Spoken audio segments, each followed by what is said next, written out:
Good morning সবাইকে। সকালে ready হয়েছি ডিউটি আসার জন্য, তো বেরিয়ে পড়েছি।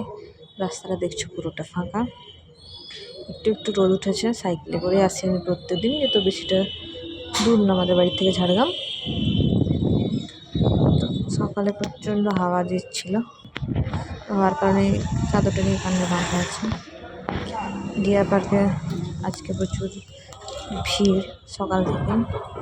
পিকনিকের জন্য পিকনিক স্পট সব জায়গাতেই ভিড় হবে, তো ডিয়ার পার্কেও খুব ভিড় আছে।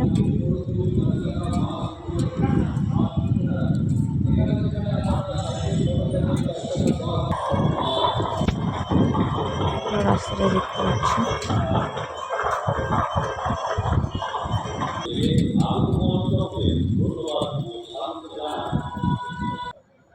রাস্তা করে চলে আসলাম, তো পৌঁছে এসেছি।